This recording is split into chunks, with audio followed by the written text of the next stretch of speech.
Hello, my name is Jason Shives, and I am a graduate of the class of 1998 from Bass Memorial Academy.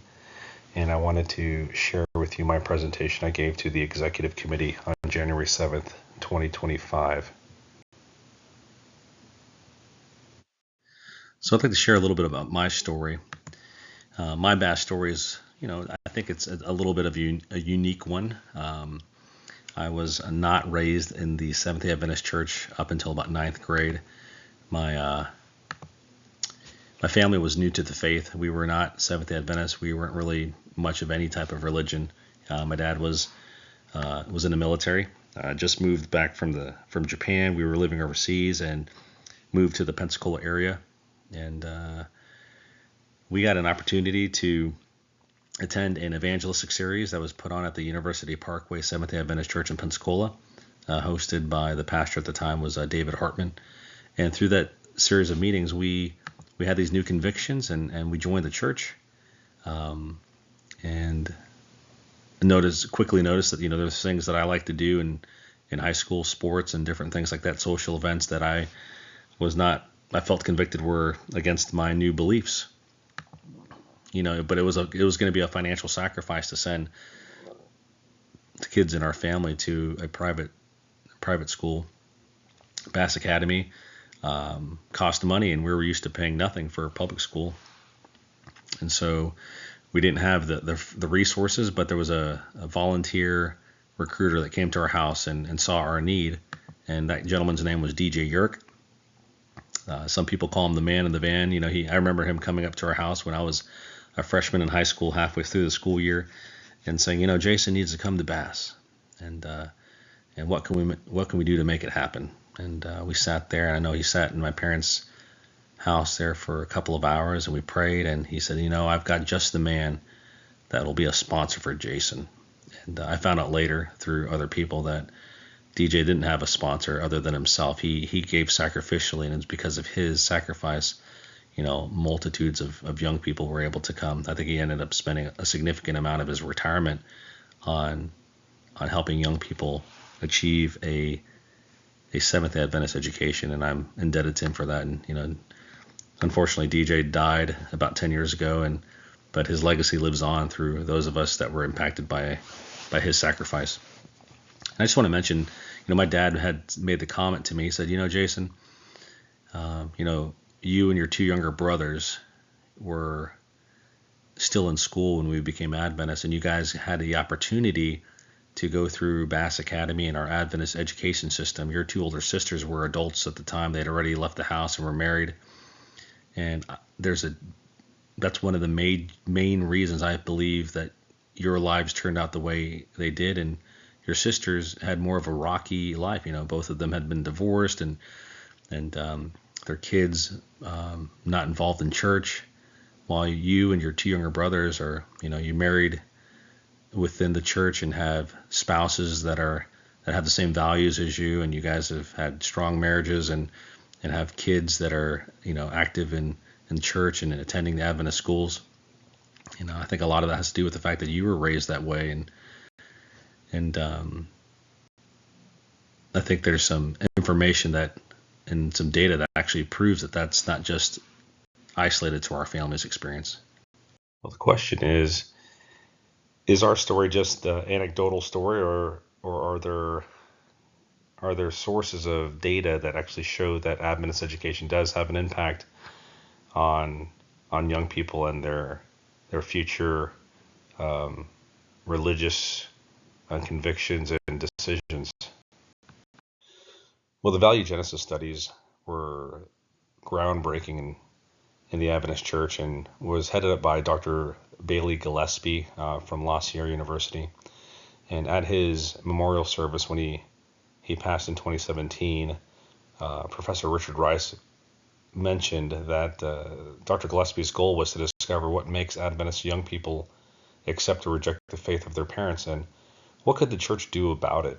It led to the largest data sets available regarding young people over time of any religious group in America, and it focuses on the influence of the home, the church, and the school. This first slide, found from the Value Genesis studies, asks the question to young adults who were attending the Adventist church or had attended Adventist schools, how important were these different factors to my joining the church? And on the side here, you see there's everything from your Bible classes in school, your Bible teacher, Pathfinders, weeks of prayer, your father's faith, your mother's faith, your grandparents' faith, Adventist summer camps, the family you grew up in. Far and away the most important factor for many of these people in this study was attending an Adventist school. That was the biggest factor in whether or not they chose to eventually join the church. Slide deals with the likelihood of someone to join the church. Almost twice as likely if you had 12 grades of Adventist education versus those who had no Adventist education, who just were attending the church as a member, maybe attending another private school or a public school.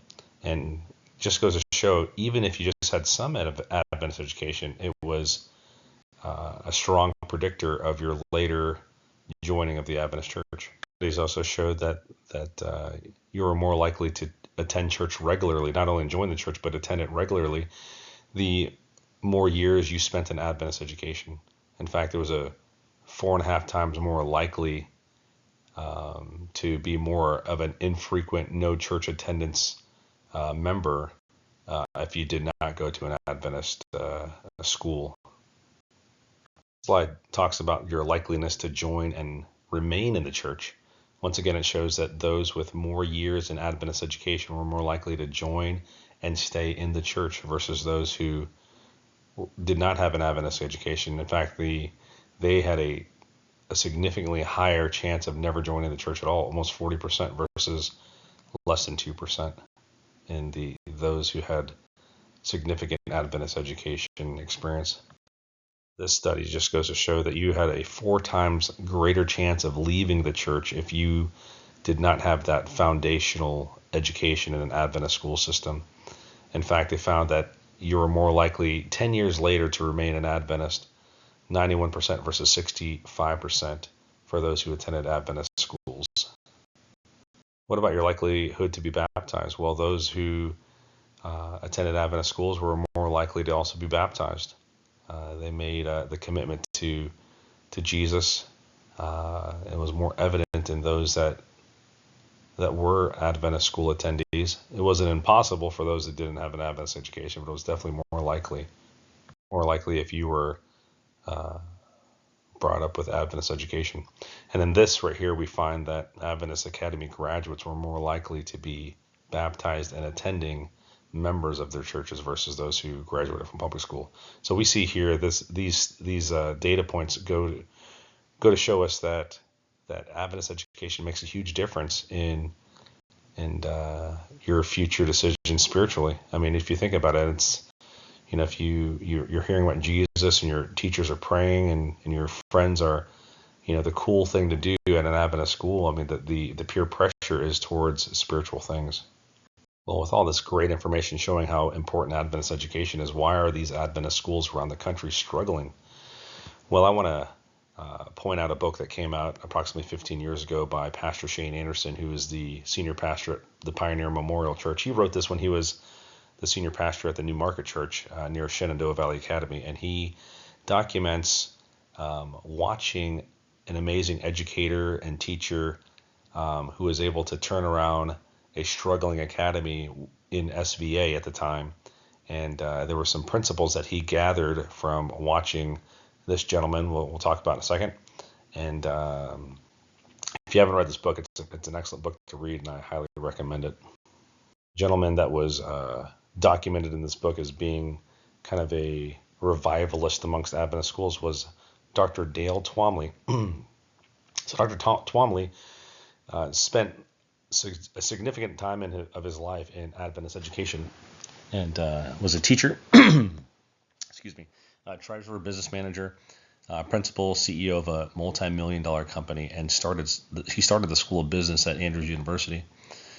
But he states that he got the most benefit seeing how he was able to turn around Shenandoah Valley Academy, and in fact, he actually was able to turn around multiple academies, either being the principal or leading out and auditing groups and revival groups to get the ship turned around in the right direction for multiple academies and institutions of higher learning in our system. I just had an opportunity to speak to Dr. Twomley last week, and it was amazing.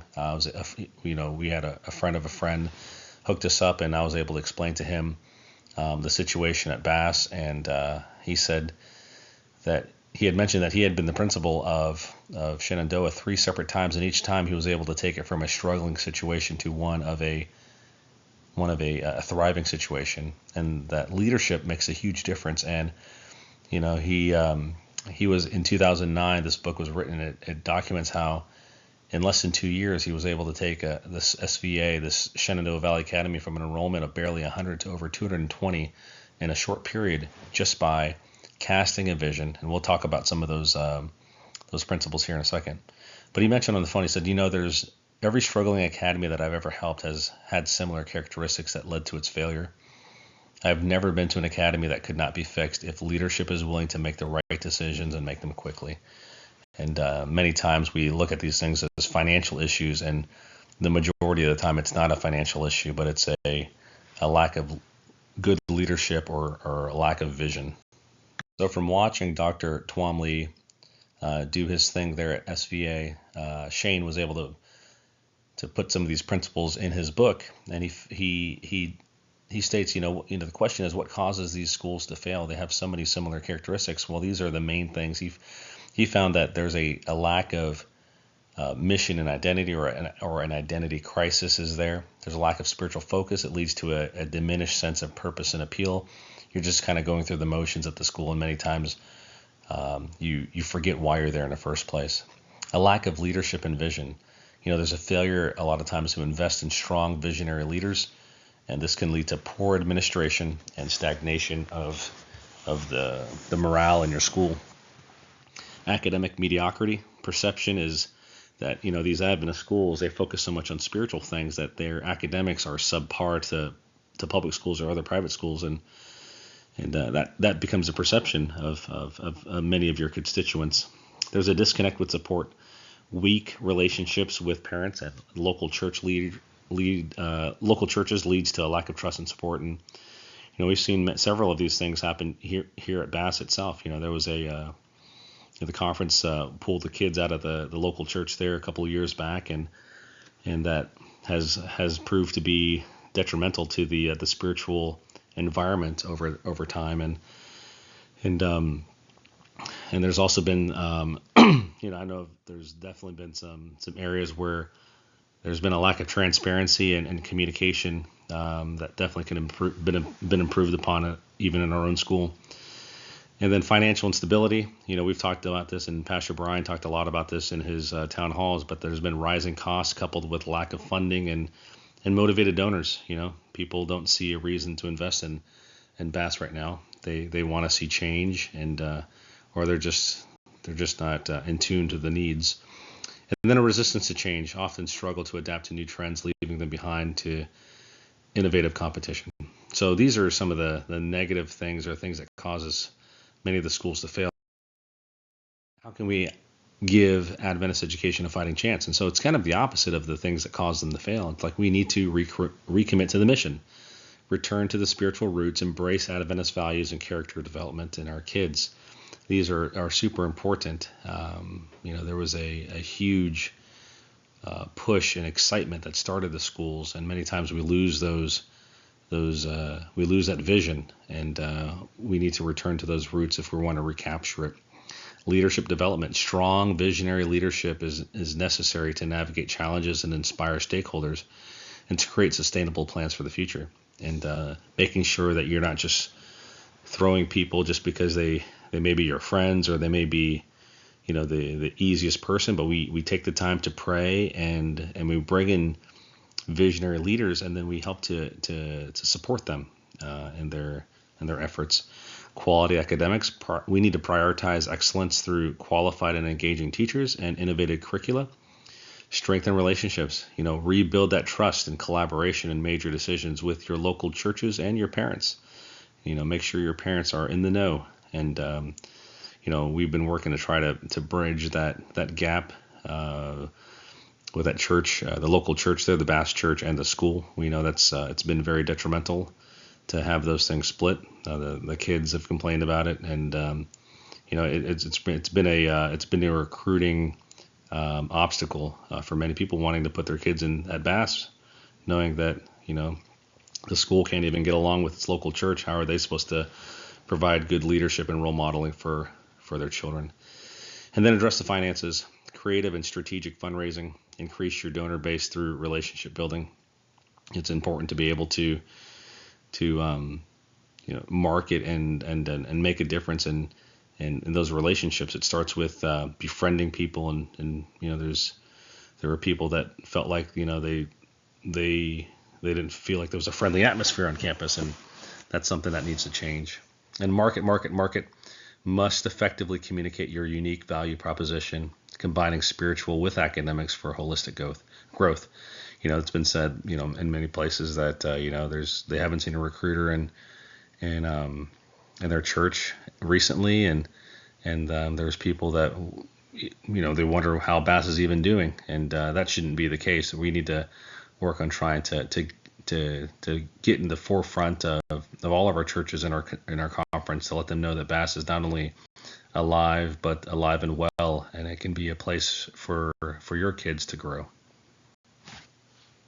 Well, could these principles work at Bass? Well, they did work in Bass, and when I moved here as an adult, my wife was hired on as a science teacher. We got to see these principles in action during the first 3 years of Phil Wilhelm, who was a principal at the time. His tenure as principal, a new principal that put these principles to test, and we got to see Bass go from a struggling mid-60s up to almost 100 kids in just 2 years, and it was amazing to see. With a good visionary leadership, it could happen again. So what are our options? Well, we could close Bass. We could keep Bass open with no changes, or we could keep Bass open and make significant changes based upon the principles that we've just been talking about.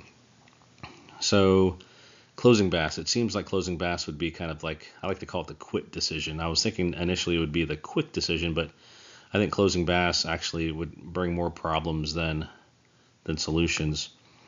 In fact, closing Bass would be a little bit more difficult because it requires a constituency meeting. According to the Constitution, closing Bass can't be done by the conference president or the education superintendent, but according to the Constitution, actually it must be done by a constituency with a 75% vote for that to happen. And so it would be actually fairly difficult to move in that direction. Plus, closing Bass would be a huge damper on the morale of the conference and the history involved, and we would lose the benefit of a boarding academy in our local conference. What about keeping Bass open with no changes? Well, I think that's the wrong decision, because it's already proven itself to be a huge financial burden on our conference, and we're having less students every year with an increasing budget constraints. It doesn't seem like it's the best return on our investment of tithe dollars. And what about opening Bass, or keeping Bass open but making changes? I think this is the best decision, because what we can do is we can bring in experts to determine what our pathway is forward, and we can evaluate what things are going well, what things are not so well, and make the proper changes, make that evaluation. So with that, I'd like to talk about our next proposal. Actually, before I get to that next proposal, I wanted to just mention this is actually taken from the history section of the Bass Academy website. And it talks about the history of Bass and how people came together. And this last paragraph there talks about how there was this penny campaign, and it talks about how the various churches throughout the conference had separate fundraising projects, and they provided resources for specific buildings and rooms. Members even donated calves for the dairy farm, and Pathfinders collected money. And it was an all hands on deck type of situation. and that's what brought Bass to where it was at. It was a miracle. I mean, we got the land as a donation, and churches from all over the conference invested in Bass and invested in the academy, and got it to where it is today. And it could never have been done with just a local church or just a handful of churches, but it was a conference-wide effort. And to save Bass, it's going to need that same effort, conference-wide effort to move it in the right direction, and to have people investing in it. And it's a high calling, but with that type of buy-in and with that type of involvement, I think it would do so much to bring our conference together for this much needed effort. My main proposal I would like to make is, after talking to Dr. Twombly and telling him of all the struggles we've been having at Bass, and many of us didn't realize how bad the situation was. We'd heard for the last several years, and in fact, I remember a couple of years ago, one of the presenters at Alumni Weekend was like, "I'm tired of people saying that Bass is closing. Bass will not close," and we've been hearing how Bass is going to be around, and till Jesus comes, especially with this new endowment. Well, we were realizing quickly that that's not the case, and so I talked to Dr. Twombly, who is retired but still very active, and told him the situation. I asked him, if he had any advice, and he said, "Let me pray about it." He called me the next day and says, "I would be willing to lead a team of people to come basically free of charge, just provide me some travel and a place to stay.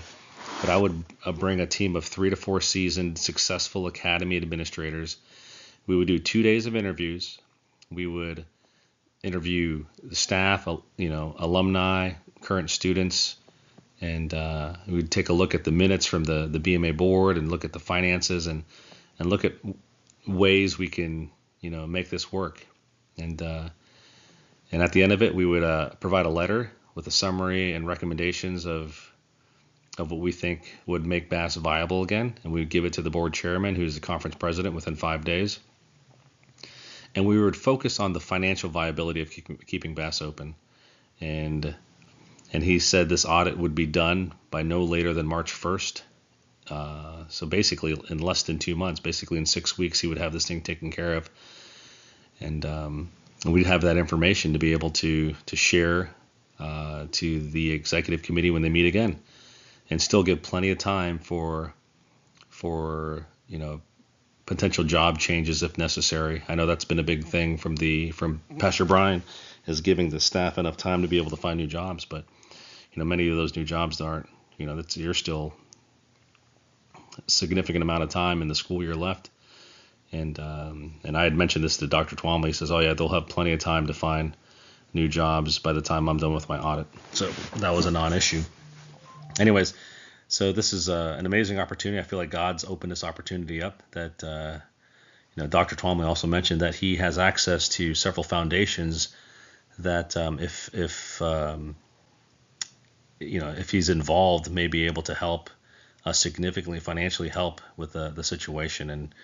And it just seems like a no-brainer that we would take him up on this opportunity to evaluate the school and see if it's worth saving. I mean, I think it's Bass deserves it, and Bass in southern Mississippi and in the South would be blessed to have this opportunity. In conclusion, Adventist education is worth the cost. My initial question was it worth the cost? I believe it is worth the cost. A safe environment that nurtures faith is more important than ever. We live in a time in Earth's history where, we don't know what they're teaching our kids in public schools, and we know there's a huge divide between, our world is polarized, our culture is polarized, and a good biblical foundation is more important for our kids so they know who they are and what their identity is through Jesus. Most in our conference do not have the luxury of an Adventist day school nearby. I know that's been one of the things, is like, we just close Bass down and put the money into, shoring up our day schools. But, the vast majority of our churches aren't, near a large population center where they could, send their kids to a day school. And having a boarding academy really does make a difference for much of our constituents. in just 30 days after our town hall, we were able to raise almost $150,000 pledged per year for 3 years. So that's nearly $500,000. And imagine what we could do if we had more time to be able to beat the bushes and ask people to donate. I know that many of these people that were wanting to donate would be even willing to give more if they knew that the right changes were made at the school. I just want to just push, and implore this executive committee that we need more time. We need more information. These, this feels like a rushed decision. 1 minute, is just as recently as the beginning of the school year and at camp meetings last year, we were hearing that everything was doing great at Bass and God is blessing, and then all of a sudden, right before the holidays, we're hearing that things aren't so good, and so it just doesn't sit right for a lot of us as alumni. Why are things happening so quickly? Why is the push to make the close done by such a small group of people? And it seems like the Constitution is not being followed in the spirit of the Constitution, that this decision to close the school, it really should be made at a larger level of people with much prayer. The Constitution meant for us to have a discussion about the future of Bass at a constituency meeting. And so anyways, and I just want to end with my story. I don't think I would be involved at Bass. I don't think I'd be, even fighting for Bass. If it wouldn't have been for Adventist education. And, we're committed. A lot of if you think about it, just from a pure financial perspective, there are people that have been touched by the school. And if we close the school down, just think of all just financially, the tithe base, we educate these youth, and when they have a connection to the school, they come back. And what else could bring the Adventist message to southern Mississippi? It's a good place to live. It's low cost of living. It's a lot of freedoms in the South compared to other places in the country. I think that having a school like this, obviously there needs to be some changes. There needs to be an improvement of the quality of the product, but Bass is salvageable. Bass has a lot of potential, and so my appeal to the executive committee is to not close Bass, but to try to save it and move it in the right direction. But if you do make the decision that Bass is not, if you decide not to go forward with this audit, which I don't see why you wouldn't, or if you decide that Bass needs to be closed, my appeal to you is to follow the Constitution and to do it the right way and not rush through this, and give us a chance as a conference, put the trust in the conference and the people to make that decision and not make the decision in such a small group. Anyways, I appreciate your time and thank you for this opportunity to be able to share, and pray that you will make the right decision. Thank you.